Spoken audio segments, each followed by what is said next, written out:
తాజా 30 ఈరోజు నవనిర్మాణ దీక్ష కార్యక్రమం ద్వారా తిరుపతికి రావడము, మరి ఇక్కడ ఈ కార్యక్రమంలో పార్టిసిపేట్ చేయడము చాలా సంతోషంగా ఉంది. మరి తిరుపతి పార్లమెంట్ ఇన్ఛార్జ్ మినిస్టర్గా ఇక్కడికి వచ్చి మరి ఎప్పటికప్పుడు సమస్యలు కూడా తెలుసుకోవాల్సిన అవసరం ఉంది. ఎక్కడ కూడా గ్యాప్ రాకుండా మరి అన్ని విధాలుగా ఈ తిరుపతి టౌన్ని డెవలప్ చేయడానికి టూరిజం సైడ్ నుంచి కూడా చాలా ప్రాజెక్ట్స్ పెండింగ్ ఉన్నాయి కాబట్టి దాని మీద కూడా కాన్సన్ట్రేట్ చేయాల్సిన అవసరం కూడా ఉంది. ఈరోజు నవనిర్మాణ దీక్ష చూసుకుంటే మనం 7 రోజులు జరుపుకుంటున్నాము.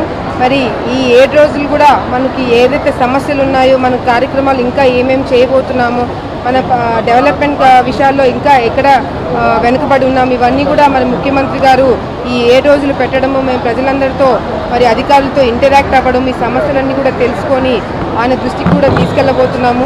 మరి తప్పకుండా మన ఈ కష్టాలు, ఈ నష్టాలు, ఈ అప్పులన్నీ కూడా మన రాష్ట్రంలో అన్నీ కూడా తగ్గిపోయి వచ్చే రోజుల్లో మనం కూడా ఈ జూన్ 2వ తారీఖు నుంచి మనం సంబరాలు చేసుకునే పరిస్థితికి రావాలని కూడా ప్రజలందరం కూడా మేము కోరుకుంటున్నాము. రాష్ట్రంలో కూడా అభివృద్ధి కార్యక్రమాలు కూడా చాలా ఫాస్ట్గా జరుగుతున్నాయి.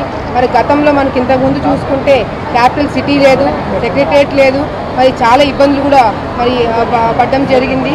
కానీ ఈ నవనిర్మాణ దీక్ష కార్యక్రమం ద్వారా మన విభజన జరిగిన తర్వాత మన పరిస్థితి ఎలా ఉంది, ఇప్పుడు ఎలా ఉంది, మరి వచ్చే రోజుల్లో ఎలా ఉండబోతుందని చెప్పి కూడా మనం చర్చించుకోవడం జరుగుతుంది. మరి అదేవిధంగా ఒక విజన్, ఒక గోల్ లేకుండా మనం ముందుకు వెళ్ళే పరిస్థితి లేదు. కాబట్టి ఈరోజు ప్రతి ఒక్క డిపార్ట్మెంట్లో, ప్రతి ఒక్క మినిస్టర్కి, ప్రతి ఒక్క కార్యకర్తకి కూడా ఒక గోల్ కూడా ఏర్పాటు చేయడం జరిగింది.